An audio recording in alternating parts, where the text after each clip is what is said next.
Right now, Pittsburgh's best sports show is about to begin. Call us or tweet us. We've got things to talk about on the Ireland Contracting Nightly Sports Call. Thank you very much, Josh Taylor. Good evening, everyone, and welcome inside the Fan Cave. This is the Ireland Contracting Nightly Sports Call at KD Pomp, at Chris Mueller PGH. If you want to do it on X social media, we'd love to hear from you. We have a lot to get into, and you can also call that number, which is 412-575-2600. And Chris, a win for the Duquesne Dukes tonight. They got it done against Rhode Island. They were favored to do it, but they had to offset a pretty good performance by Tyler Cochran for them. He was hot from the beginning, had 34 points, but a combination of Alex Williams and Jimmy Williams. Very good for Duquesne. So they advance now tomorrow at 5 p.m., taking on number 2 VCU, which is probably the hottest team in their conference. I have no worries. Duquesne's going to do what Robert Morris and Pitt could not do, Bob, and that's carry the banner, carry the torch for local college basketball, and they're going to pull off a stunner. Bob, I would be remiss, too, if I didn't admit that I thought Richie was on for our usual Thursday soiree, and so I have to do something very strange here. Richie has asked me to make it Logo Thursdays, where I represent the logo of a golf course, because he always likes to give me props for the Laurel Valleys and the Oakmonts. This is number 1, Mid Pines Golf Club in Pinehurst, North Carolina. So I am paying my debt to Richie right there, Bob, and now I will not wear a hat for the rest of the show, I promise you. Okay. Well, he's not watching, so he wouldn't even know you do it. We'll have to send him a video clip of it, I suppose. But, yeah, it's good for Duquesne. We saw an interesting thing today, Miami of Ohio, which was undefeated all the way through the season. And they lost early in their tournament today by UMass, and UMass had a nice shooting day. They beat them 87-83, which will beg the question, should the Redhawks get into the NCAA tournament?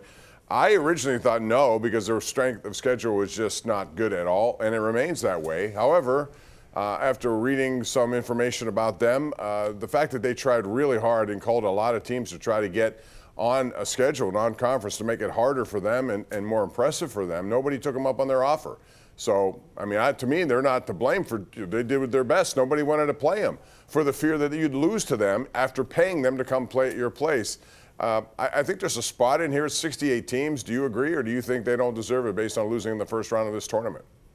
No, I've seen the same thing that you have. Among the teams they tried to get to play them was Pitt, and Pitt turned them down. That's all right, though. Pitt never met a bye game they couldn't lose this year, like Hofstra. Yeah. Also helps them that Auburn blew a lead and lost, and they were a bubble team. You know, Bruce Pearl very shamelessly advocating for his son's team to get in after he got the job for his son via just strict nepotism. I'm glad Auburn crashed and burned in this case. Bob, my stance on this is twofold here. One, I think it's a compelling argument that Miami tried to do what they're supposed to do, which is schedule better teams. Nobody wanted to play them because they are the kind of veteran-laden team that can knock off good teams in bye games. And two, at some point, I think like what you do during the entirety of the season, if you're in one of these smaller conferences, unless it's so small that like you have no business being anywhere near the tournament, even if you win your conference tournament, what you do in the season should matter. And this is the argument I made to Andrew today off the air. We were just kind of going back and forth about this. Let's say Miami of Ohio goes 23-8 during the season, loses several conference games, maybe goes in as the 4 seed. They happen to get hot, win a couple games, and win the conference tournament. Then they'd get in. Is that team a better or more deserving team than the one that just went 31-0 and happened to lose in a random one-off conference game? I would say no. And so I would say at some point what you do during the season, especially if it's, against a weak schedule that you tried to make stronger but nobody would take you up on it, should matter. They should get in. I think they will get in because of some of these bubble teams that are losing. And you know what? I spitefully hope that they upset whoever they play in the first round just to kind of cram it to the people who say they don't belong. Yeah, I agree, and I think that's a very good analogy you made there. You're right. I mean, they did the hard work, which is going through an entire season, more ups and downs than just 1 week's worth of work or 1 game's worth of work. So I think that's a good point, and hopefully the committee will look at it that way. By the way, we have a tweet here from CB58 who says, how about a happy birthday shout out, Bob, to Mulsey for working on his birthday. It's your birthday? I didn't know that. Happy birthday. 41 years young, Bob. I ate a bunch of sushi, had some blueberry pie. Thank you to Fred, who is the man behind CB58, a loyal PM team listener and friend of ours, friend of the show. Yes, 41. I still can get the turn. I can get the shoulders kind of right where we want them to be, and now it's just all about trying to make sure that going through the ball, through the hitting zone, we're in the right spots. That's all I'm thinking about at 41. I agree with you. Believe me. What do you think? I feel like soon to be 66. Same, even times 10. That's all I want to do, but it's tough with the schedules that we keep. All right, 412-575-2600 is the number. Also, you'll see our KDKA.com/connect poll of the night. Tonight, brought to you by Penn West University. How do you feel about the Jaquan Brisker signing? Very good, decent, or average? We'll talk to Chris about that and love to hear from you. Call us at 412-575-2600 or right here on the Ireland Contracting Nightly Sports Call, KDKA Plus and 93.7 The Fan.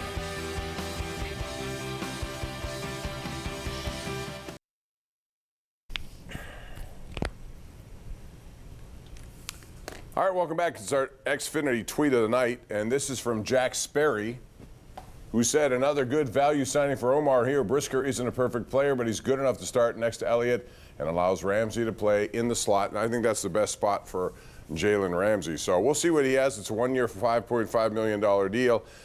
They also lost a couple of players today. Calvin Austin, no longer a Steeler.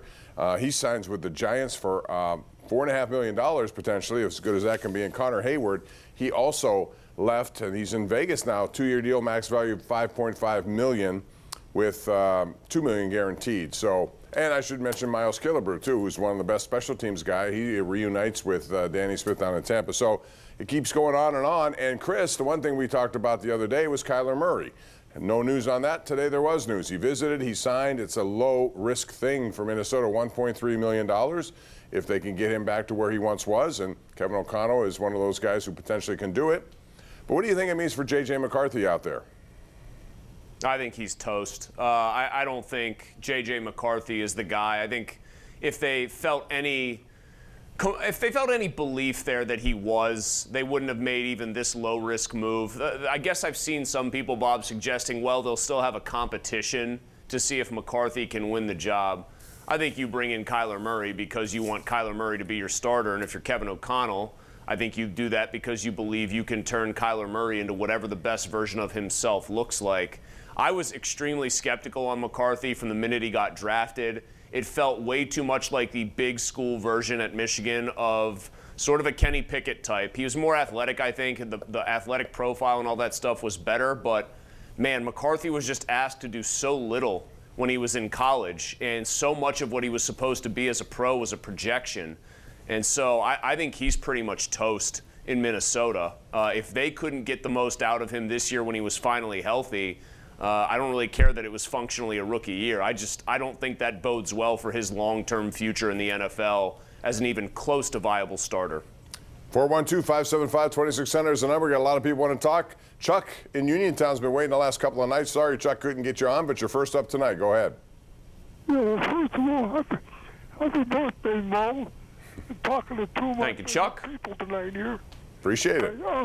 Would like to know, how about postseason tournament possibilities for both Duquesne and Bobby Moe? You think either one of them can make the NIT or postseason tournament? I don't know about the NIT. I honestly stopped paying attention to that when they had a CBI. If they still have a CBI, all I know is Duquesne's the last. Do they still have a CIT? Listen. That was a real term. You think I'm making that up? That was like the one below the CBI. Oh my God. No, I didn't know that. So Duquesne still have the road's not going to be easy. They have 3 more wins they got to get through if they're going to do this. And they won't. And starting with VCU, as I said, they're hot. But hey, give Drew Joyce and his team a little bit of credit here. They put together a really good comeback the other night against Richmond, and that sort of catapulted them into this tournament. And who knows? We've seen stranger things happen, Chris. I think it would be nice for Drew Joyce to maybe at least get one more win in this tournament to just make a run. I think it was a little bit of a bumpy start to his Duquesne coaching career, like kind of an not distinguished start. So you make a little bit of a push in the conference tournament that's unexpected. I think it could help. Just as a very quick aside, Chuck mentions the NIT because back in the day that used to mean something. It's so different now for a variety of reasons. But think about a guy like Andy Toole. If you knew you were keeping most of your roster together for year to year, you'd say, yeah, let's send these guys to the NIT, get a couple freebie games to play. But knowing that probably several of those players are going to transfer out anyway, and you're going to be replacing, I don't know, maybe 50% or more of your roster. Last year it was everybody but Prather. leaving the program who had played significant minutes. I just don't think coaches see the utility of playing in some of these postseason tournaments that aren't the NCAA tournament. Let's go out to Economy Borough. We have Phil in Baden, Pennsylvania. Go ahead, Phil. How are you? I'm good, Bob. How are you? Good. What's up? With Miami of Ohio, I think that the MAC is not one of those low conferences, and with them coming 31-0, that's March Madness. You want to see them now 31-1 in the tournament. You don't want to see a 17-15 Auburn team just because they paid $8 million for their roster, and that's why they're out there. They're pushing to get them in because they paid so much for those players on the team. We want to see a Miami team that's worked hard and 31-1 get in the tournament and have a chance. Phil, I love this point. I love this point by you. And you, I think, understand innately the essence of the thing, which is if given the opportunity to see just a middling team from the SEC or a power conference or a team like Miami, Ohio, my dad, who graduated there technically, would probably say you call it Miami University. It's the real one, not the one in Coral Gables. I think we all want to see the team from the mid-major conference. Now, the MAC is, by the way, it's fallen on hard times. This isn't Antonio Gates and Trevor Huffman and those guys back in the day with Kent State. Like, it's not a good conference. They don't have really, I think, maybe one Q1, quad one win. It's over Akron, Bob. Yeah. But, like, there's also been, I think people have done the research, and I don't know how far back it goes in terms of years. But when you have a chance to say, like, well, what did this team do if they were a middle-tier team from the SEC or the Big Ten versus these random mid-majors? The mid-majors perform just as well, if not better, when they actually get into the NCAA tournament. So I think there's plenty of cause to have a team like Miami in there on that fact alone. No, I remember a lot of teams. You know, I remember Bradley taking down Pitt long ago when they were number one seed, and Bradley came out of nowhere. Patrick O'Brien. Yeah. Patrick O'Brien got drafted in the first round in the NBA because of that game. He was dominant. You're bringing up horrifying memories for me. Well, but it goes to show you that those teams can be. You put them in. It's a one-game situation. Somebody gets hot, and that's all you have to do. We saw a team get hot last night who, you know, at the time wasn't doing all that well, but TCU's team got hot from the outside. Two other teams, you start shooting good in a one-game elimination, Chris, things can change in a hurry. So, well, here's another – Bob, here's another just quick point I wanted to make because I like this argument. We all like basketball, you and I especially. What's more memorable? We saw DJ Burns in NC State, a middling team that got hot, and granted, they won the conference tournament, so they got in automatically. What's he doing, by the way? Different. Is he? I don't even know where he was in the crowd for. He was in the crowd for Pitt NC State. Okay. He looks like he's loving life. He did lose some weight, but he looks like he's having a good time. They go and they make a crazy run to the Final Four, and it's fun. Was that more memorable, though, than a team like George Mason getting in and beating UConn way back? I think the same year Pitt lost to Bradley and Patrick O'Brien. That George Mason team, that's a legendary run. Like, what do we care more about? I care more about seeing the teams that nobody really gives any credence to or gives a chance to have a chance to do that kind of thing rather than, I don't know, Syracuse goes 9-10 in conference and they get in. Yeah, and Oakland, another one of those teams right here in Pittsburgh. We saw them get hot. There are a lot of different stories out there. Fang Mitchell, this is probably before your time. Do you remember? Coppin State, baby. They beat South Carolina. I think it was the first 15-2 upset, was it, back then? No, I think there were two. There was Santa Clara over Arizona, I want to say, with Steve Nash, and I think Richmond beat Syracuse, which I like to remind Pony of routinely. You will see happenings like this coming up starting next week. Meanwhile, let's go out to Dave in Delmont. Hello, Dave. Welcome to the program. Hello? Go ahead, Dave. You're on. Yes. Thank you for taking my call. Can I mention that I'm doing a charity for St. Jude's Hospital? Okay. Yeah, it's on Oak. All right. I don't know what happened there, but you're not. Good luck with that, by the way. And St. Jude's does a great job. Whatever you're doing, I appreciate, because anytime people get involved helping other people, especially people who really need the help, like some of the kids at St. Jude's, I think it's awesome. Let's go to JD in North Hills. JD, go right ahead. Hey, guys, let me ask you a question. Talking about coaches, however, the way Capel's future looks out, would you bring in Archie Miller or even maybe Sean Miller to the Pitt program and try to restore some luster?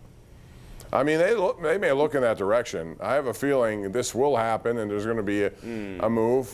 You can make a case that, you know, some people would say, hey, keep him in place for one more year.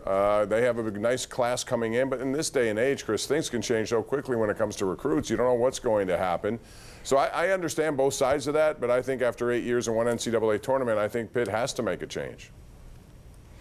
Well, there's a couple schools of thought. I mean, couldn't we make the argument that they tried to add some luster with a pretty big name when they hired Capel? I mean, I know at the time I said that was a coup. I think Pony, who knows the sport well, like very few do, he said that was a home run hire. And it turns out it just really wasn't, because you still got to actually win the games. Calhoun at Utah State, Jared Calhoun, I think is an interesting name to consider. I know Herb Sendek is getting tied to this job. Tony Skinn was until George Mason went down in flames today. But I think for Pitt, where you're never going to be quite a blue blood, but you should have the resources to be, you know, up, sometimes at least upper middle class, right? In the ACC, it wasn't that long ago with Blake Hinson. They finished, what, third in the conference, even in a down year for the conference. You need somebody who's won at a place where it's not necessarily built in that you should win to try to come here and take on this job. I think that's the right profile of candidate myself. We got a tweet here from Robert Lamison, who said, if Pitt does move on from Jeff Capel, Brandon Knight, would he be a possibility? Certainly, you're going to hear a lot of names, people who've been attached to this program and others from outside of the program, and I'm sure Andy Toole would be a name people bring up as well. We got to take a break here. When we come back, we're going to talk about Radko Gudas. He's done it again, and this time he should get suspended, but who knows? George Paros doesn't seem to like to see penalties and suspensions for guys who play like him, but this guy took out Austin Matthews tonight, similarly to the way he took out Sidney Crosby. We'll get into that and more as we continue right here on the Ireland Contracting Nightly Sports Call on KDKA Plus and 93.7 The Fan.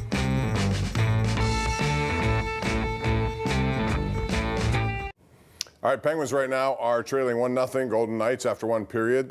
Big game for them. They have another one with Utah and then on Monday night at Colorado before they finish with Carolina. But I tweeted out, and I'm sure you've seen this, Chris, there's a hit by Radko Gudas tonight, knee on knee. Clearly he went out to get Austin Matthews' knee. He went down. Matthews was down for quite some time. Gudas got thrown out of the game. This is a guy who's made a habit of this kind of stuff, and yet we find this subjective thing about who gets what. A lot of people here on Twitter think, well, he'll only get a $5,000 fine. I'm sorry. He's had a history. He should get a lot more. If Malkin got $5 for that, what do you think he should get? I thought Malkin's play was even more egregious, and he deserved to be suspended, and he did get suspended. But the NHL does a weird thing where the worse you act, the more they seem to be lenient and say, oh, well, boys will be boys. That's just Radko Gudas. It's part of the charm of our sport. And they don't protect stars. They never have. They didn't protect Crosby well enough. You had to have Dave Semenko skating with Gretzky to get him protected. This should be a suspension. It was a dirty play. You can see him going in, trying to lead with the knee. I think it's way worse than his hit on Crosby, which I thought was just bad timing and bad luck. We're out of time, Chris. Thank you again. Appreciate it as always. We'll see you again next week, and that'll do it for us. Tune in tomorrow, 10:35. We never stop, 7 nights a week. Good night.